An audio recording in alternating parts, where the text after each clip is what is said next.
بقالي فترة منقطع عن السوشيال ميديا شوية، بس عشان انا كنت مركز اكتر في الكورس ومركز في الناس اللي هي كانت بتاخد الكورس وكمية الحاجات اللي احنا كنا عاملين بنشتغل فيها مع بعض. لان اكيد يعني بعد ما حد بيقدر ان هو يخش الكورس بيبقى فيه منتورشيب كتير جدا بتحصل على الانستجرام، بفويس نوتس، بصور، نقعد نبعت لبعض، نقعد نشوف الناس، بحاول اساعدهم بقدر الامكان. الحمد لله بعد النجاح، الحمد لله تاني الكبير اللي محقق كورس لحد دلوقتي، وقد ايه في كذا واحد الحمد لله قدر ان هو يعمل فلوس اونلاين بسبب الكورس ده. فانا يعني في قمه سعادتي الصراحه حاجه زي دي. بس في خلال برضو الشهر اللي فات مع ده انا كنت عمال بذاكر حاجات كتير جدا جدا انا عمري ما دخلت فيها بتمعن زي ما انا كان المفروض ابدا من فتره. اللي هي ايه؟ اللي هي الاي اي ده بالنسبه لي كان عباره عن بحر. كل يوم بلاقي شركه جديده، كل يوم بلاقي حاجه مختلفه حد ممكن يعملها، كل يوم الاقي اعلان بيطلع لي، لكن انا شخصيا ما كنتش بستخدمهم. زي ما احنا كلنا برضو ما بنستخدمش اي حاجه من الحاجات دي. معظمنا كلنا سمعنا عن شات جي بي تي وكله عارفه، وبقينا بنزهق لما بنسمع حاجه عنه. بس مجرد ما تحط تركيزك في المواضيع دي وتشوف قد ايه الفروقات اللي الحاجات دي بتعملها في شغل البني ادم في الحياه اليوميه، انت هتتخض. احنا كان كلنا بيضحك علينا. الاي اي دلوقتي بيعمل حاجه من اتنين، ولو ما بيعملهمش يبقى الابلكيشن ده او البلاتفورم ده ملهوش اي لازمه. يا اما بيجيب لك دخل زياده، ده رقم واحد، يا اما بيوفر لك وقت، وهي حاجه ما بتتحركش من الاتنين دول. يعني ايه؟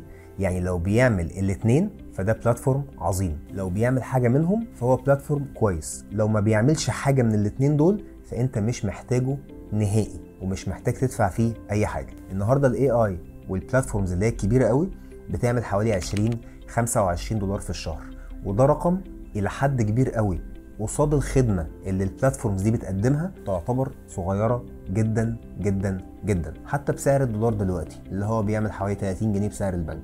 فهو النهارده ب 20 دولار. فلنفترض ان انت اشتغلت بتشات جي بي تي اللي هو تشات جي بي تي 4، تقدر ان انت يبقى عندك 20 اسيستنت معاك بدل ما هتدفع 100 ولا 150 الف جنيه مرتبات. بس بتعلمهم، الموضوع بياخد وقت وبياخد مجهود، زي ما اتعلمنا بالظبط في الدروب شيبينج. ومش معنى ان انا بتكلم في الاي اي ان انا سبت الدروب شيبينج، بالعكس ده اساس شغلي والبراندز اللي عندي اللي انا بشتغل عليها والكورس اللي انا شغال عليه. واي حاجه بتتقال في القناه دي او للكورس فهي هتفيد في الاخر اي حد بيشتغل على كرييتنج ا براند اونلاين او ان هو يعمل دروب شيبينج ستور. الفكره في ايه؟ الفكره ان انا لقيت حاجات كتير قوي تساعد، وحاجات كتير جدا تساعد ناس، مش بس لو هم عايزين يشتغلوا في الدروب شيبينج. في ناس ما عندهاش لسه القدره انها تقدر انها تشتري الكورس، وانا معاك 100%، لكن الكورس القيمه اللي فيه هي فعلا كبيره جدا. وفي ناس عندها القدره انها تشتري الكورس وتبدا وتشتغل وتعمل مشروع زي مشروع الدروب شيبينج. بس الناس اللي هي معظم الاسئله اللي بيجي لي على السوشيال ميديا بتبقى ناس لسه عايزه تبدا كفريلانسر، لسه مش عارفين يبداوا منين، ومش عارفين يبداوا ازاي، ومش عارفين يخشوا على انهي بلاتفورم، مش عارفين يعملوا يبقوا كوبي رايتر، مش عارفين يبقوا جرافيك ديزاينر، مش عارفين يجيبوا اول عميل. والشانل دي لما اتعملت مخصوص عشان تساعد الناس انها تعمل اول دولار اونلاين، او تعمل فلوس اونلاين، او يبقى عندها دخل غير الدخل اللي هو موجود او الدخل الاساسي بتاعها. وعشان كده انا قررت ان انا ابدا مش بس ابقى بساعد الناس اللي بتشتغل في دروب شيبينج وعايزه تعمل المشروع اللي انا بتكلم فيه دايما، اللي هو creating a brand online او دروب شيبينج، والكورس اللي انا عامله واللي هيفضل هو اكبر اهتماماتي. بالعكس انا هبدا ان انا اخش في حاجات تساعد اي فريلانسر عايز يتحرك وعايز يعمل فلوس وعايز ان هو يبدا ان هو يشتغل بنفسه وعايز يعمل اول دولار اونلاين من الفيديو ده. وبالتالي بدات ان انا اخش على شات جي بي تي. شات جي بي تي بالنسبه لنا كلنا هو حاجه من كتر ما سمعنا عنها ممكن نكون زهقنا، وده الوضع الطبيعي لما بتسمع على حاجه كتير جدا زي كلمه دروب شيبينج.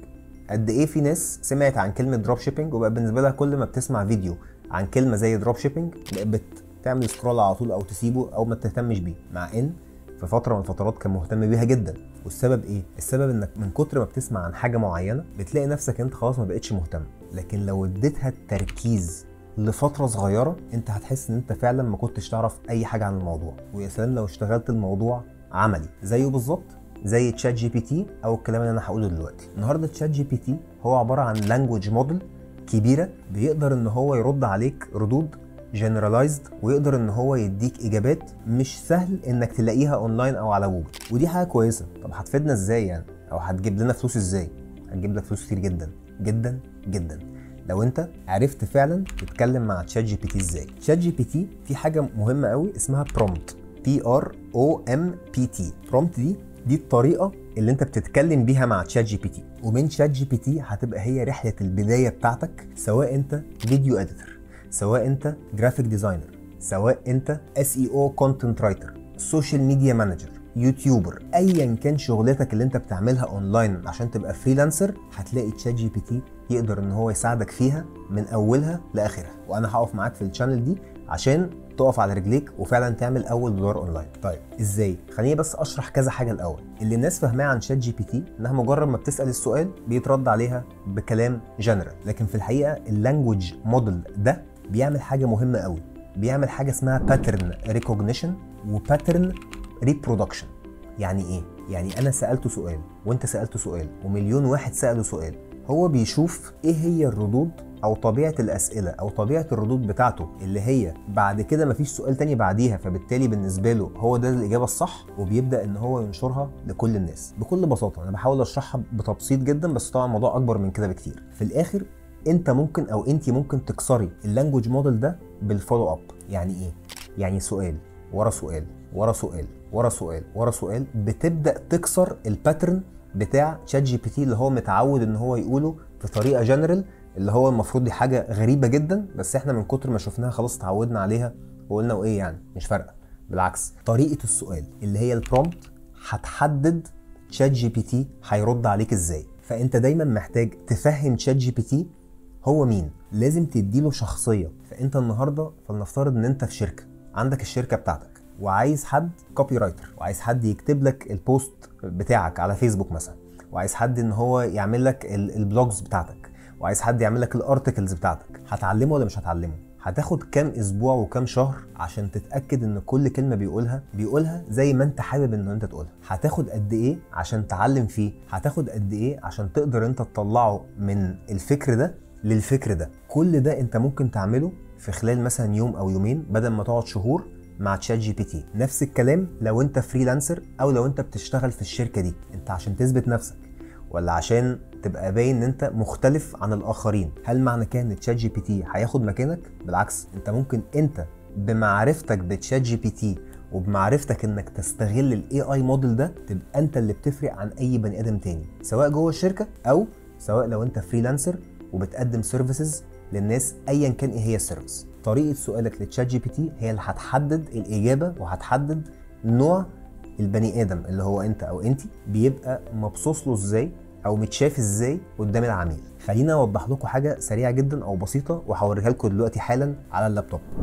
تعال نقول مثلا، تعال نفترض اي افتراض، help me pick a gift for my dad who loves fishing. حلو، دي كلها ريكومنديشنز هو بيديها لك، بس خلينا نطلع نعمل حاجه احسن شويه. تعال نقول ده تشات جي بي تي 4، بس عشان برضه لو حد مش واضحه بالنسبه له، خلينا نشتغل ب 3.5 اللي هو العادي اللي هو مش ب $20، ونقفل الكاستم انستراكشنز. تمام، وهبقى اشرح لكم ايه هو الكاستم انستراكشنز في فيديو تاني. بيتا فيتشرز، بلجنز، نقفلها، ويبقى احنا كده على تشات جي بي تي العادي. طيب لو جينا قلنا هنا لتشات جي بي تي write me a blog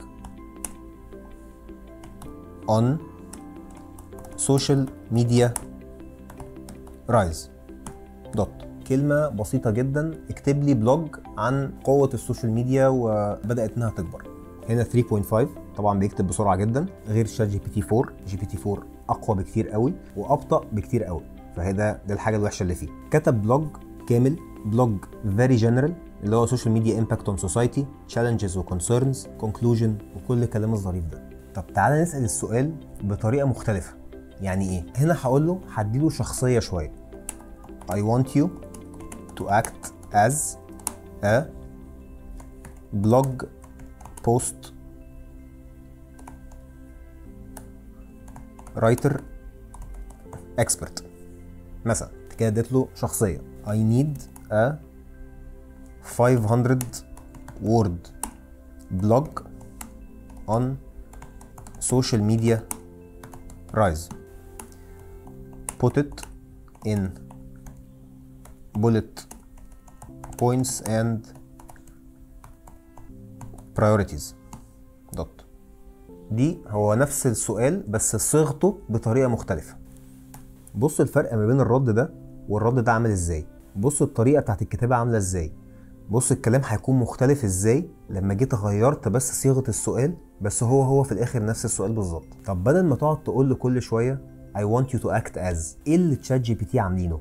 عاملين حاجه اسمها custom instructions. هنا على الشمال لما تيجي تتك يا اما ماي جي بي تي يا اما custom instructions. ماي جي بي تي ده اللي هو تشات جي بي تي 4. ده اللي هو بيعمل ايه؟ اللي هو ب $20 في الشهر بيبقى عندك unlimited assistance زي ما انت عايز. فانت ممكن يبقى عندك واحد بيكتب لك اللينكد ان بوست بتاعتك، ممكن واحد يبقى الكوبي رايتر بتاعك، ممكن واحد يبقى الثامبنيل ديزاينر لليوتيوب بتاعك، ممكن واحد يبقى الجرافيك ديزاينر بتاعك، ممكن واحد زي ما انت عايز الداتا اناليست بتاعك. اللي انت عايزه هو انت عندك هنا اوبشن انك في كل واحد من دول تديله شخصيه، بدل ما تقعد كل شويه تكتب I want you to act as، انا عايزك تبقى مش عارف كذا، لا بتديله الشخصيه بتاعته. والفكره كلها ان اللعبه كلها في الحته دي ازاي او ايه اللي هيتكتب هنا. طيب لو جينا رحنا على كاستم انستراكشنز وشلت تماما الحته دي، كل الكلام اللي انا كاتبه ده عملت enable، وبعد كده شلت الكلام ده وشلت الكلام ده كله برضو هنا، وقلت I would like to ChatGPT to know about you to provide better response و how would you like ChatGPT to respond. في الحته دي هي دي اكتر مكان تكتب فيه الحاجه الصح عشان تبقى مفهمه هو مين، عشان يعرف يرد عليك. زي ما قلت اللانجوج موديل هي كبيره قوي، فبالتالي بترد عليك بطريقه جنرال جدا. لكن لو انت حددت له شخصيه وقلت له انت 1 2 3، انت طريقتك كوميديه شويه، انت طريقتك فيها جديه شويه، انت بتتكلم زي الكاتب كذا، انت تقدر ان انت تدي حته كرياتيفيتي في المواضيع 1 2 3، انا عايزك كل حاجه تقولها ببولت بوينت، انا عايز اي حاجه اطلبها منك ترد عليا فيها بسمري. انت اللي بتحدد شخصيته بالطريقه اللي انت عايزها، وسؤال مع سؤال مع سؤال مع سؤال بتبدا تغير في الحته دي لحد ما يبقى معاك البني ادم اللي انت عايزه. بدل ما هتربيه وبدل ما هتصرف عليه وبدل ما هتقعد تعلم فيه سنين او شهور، هتعمل الكلام ده في خلال 2 أو 3 ويبقى عندك الاسيستنت بتاعك ثابت ما بيتغيرش، نفس الشخصيه، مش تعبان، شغال 24 ساعه في اي وقت انت عايزه. ده الفرق اللي معظم الناس لسه مش عارفاه او معظم الناس ما بتشتغلش بيه، ودي الحاجه اللي انا كنت حبيت ان انا اوضحها هنا.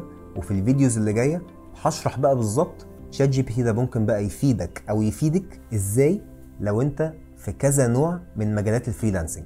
لو حابين مجال معين اكتبوه لي في الكومنتس وهقول لكم ايه اللي يتكتب بالظبط في تشات جي بي تي انستراكشنز او ماي جي بي تي، عشان تعرفوا تاخدوا احسن اجابات وتقدروا ان انتوا تتعاملوا مع العملاء بطريقه احسن بكتير جدا، وبالتالي يزود الدخل ويقلل في الوقت. صباح الفل.